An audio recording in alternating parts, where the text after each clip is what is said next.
열 손가락 깨물어 안 아픈 손가락이 없다고 하지만 유독 마음에 쓰이고 아린 손가락이 있기 마련입니다.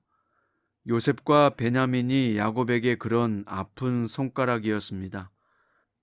이제 야곱은 그 둘을 향한 축복을 전하고 모두에게 마지막 당부를 남기며 죽음을 맞이합니다. 오늘 본문은 창세기 49장 22절부터 33절이고요. 그 중에서 22절 그리고 27절부터 31절까지 있겠습니다. 요셉은 무성한 가지 곧 샘 곁에 무성한 가지라 그 가지가 담을 넘었도다. 27절부터 31절입니다. 베냐민은 물어뜯는 일이라 아침에는 빼앗은 것을 먹고 저녁에는 움킨 것을 나누리로다.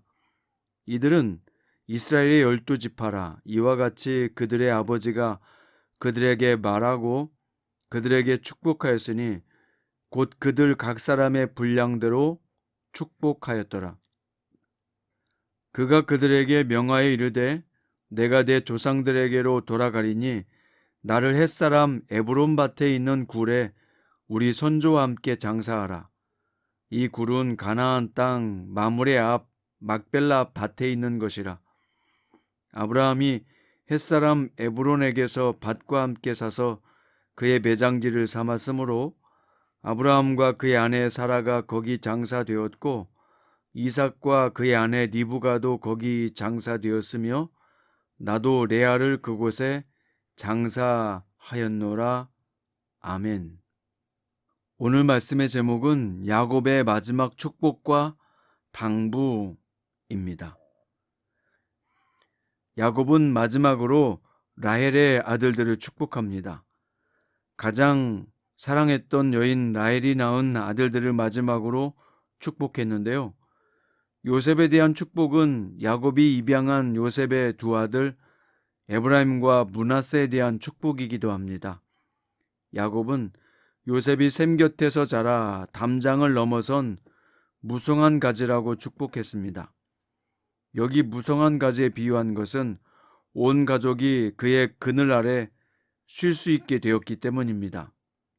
요셉처럼 어떤 상황에서도 하나님과 동행한다면 형통함의 은혜를 누리게 될 것입니다. 마지막 축복은 막내 아들 베냐민을 향하고 있습니다. 야곱은 베냐민이 물어뜯는 이리와 같아서 아침에 빼앗은 것을 먹고 저녁에 움켜진 것을 나눌 것이라고 축복합니다. 후에 베냐민 지파는 전쟁에서 용맹한 모습을 보였고 그의 후손 가운데 이스라엘의 초대 왕 사울이 나왔습니다. 이처럼 베냐민 지파 후손들은 아침에 빼앗은 것을 먹는 사람들이었습니다. 하지만 저녁에 움킨 것을 나눌 것이라고 축복했습니다. 갈수록 좋아지는 복이 베냐민 지파에게 있었던 것입니다. 그래서 복음 시대가 오면 사도 바울과 같은 사람이 베냐민 지파였습니다.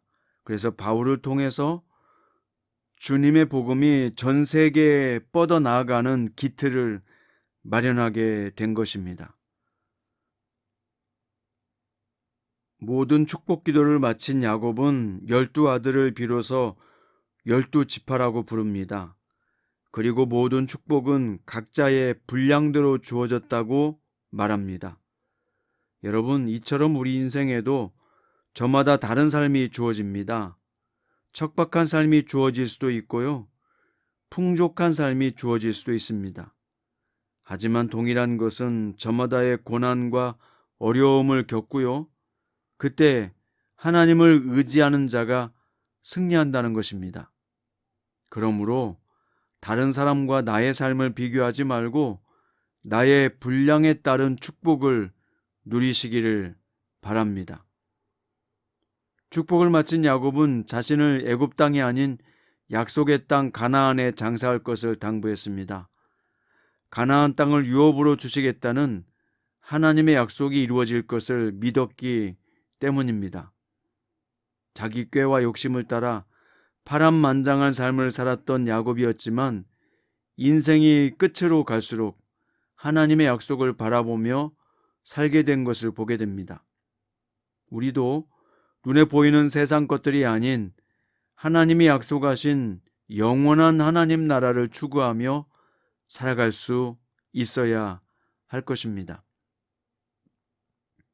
자, 이제 야곱은 막벨라 굴에 레아를 장사 지냈음을 이야기하면서 자신도 레아와 함께 묻힐 것을 유언합니다. 레아는 야곱의 사랑을 받지 못한 안타까운 여인이었지만 아브라함과 사라, 이삭과 리브가와 함께 막벨라 굴에 장사되었습니다. 반면 야곱이 그토록 사랑한 라헬은 에브랏길에 묻혔습니다.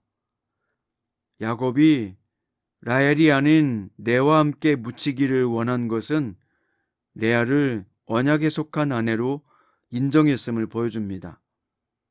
한때 야곱은 자신의 선택을 주장했지만 이제 비로소 하나님의 선택을 인정하게 된 것입니다. 사랑하는 성도 여러분, 내가 원하는 것이 아닌 하나님의 선택과 일치하지 않는다면 때로는 단호함이 필요합니다. 하나님의 선택이 항상 우리를 향한 최선의 선택임을 믿기 때문이죠. 오늘 말씀의 결론입니다. 모든 축복과 당부의 말을 마친 야곱은 숨을 거두게 되는데요. 그는 이렇게 이스라엘 12지파의 기초를 다지는 사명을 감당하고 조상들에게로 돌아갑니다. 하나님은 그를 통해서 선포하신 모든 약속과 축복을 이스라엘 12지파를 통해서 온전히 이루어 가실 것입니다. 우리의 축복이 하나님의 역사를 이루는 통로가 되는 것을 기억하고 믿음으로 자녀를 축복하십시오. 믿음으로 성도들을 축복하십시오. 믿음으로 여러분이 만나는 사람들을 축복하시기 바랍니다. 이 축복 기도는 바로 우리가 하는 매일의 중보 기도인 것입니다. 사랑하는 성도 여러분, 오늘 또 하나님 나라를 선포하는 복된 성도로 살아가시기를 주의 이름으로 축원드립니다. 기도드립니다. 하나님 아버지, 야곱의 모든 축복 기도 그대로 12지파가 생성이 되었고 12지파를 향한 기도는 그대로 이루어졌습니다. 주님, 우리의 중보 기도는 마치 야곱의 축복 기도와 같음을 믿습니다. 매일 중보 기도에 힘쓰는 저희가 되게 하시고 우리의 가족을 위해서 기도하게 하시며 특별히 다음 세대와 자녀를 위해서 기도하는 것을 멈추지 않겠습니다.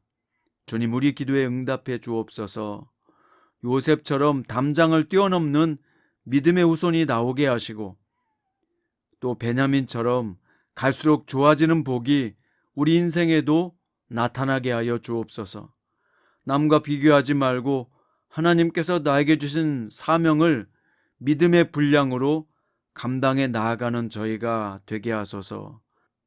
설령 우리가 하나님의 말씀대로 살지 못한 야곱처럼 살았다고 할지라도 야곱의 인생에서 후반부로 갈수록 점점 믿음의 사람이 되고 하나님 나라를 대망하며 살았던 것처럼 저희도 야곱처럼 변화되게 하시고 꿈꾸게 하시며 결국 주님 품으로 향하여 나아가는 복된 언약의 자손으로 살게 하여 주옵소서. 오늘 이 귀한 시간 함께 기도하는 모든 성도들에게 야곱의 축복과 야곱의 기도와 야곱의 소원이 이루어지는 복된 성도들 되기를 주님의 이름으로 간구드립니다. 예수님의 이름으로 기도드립니다.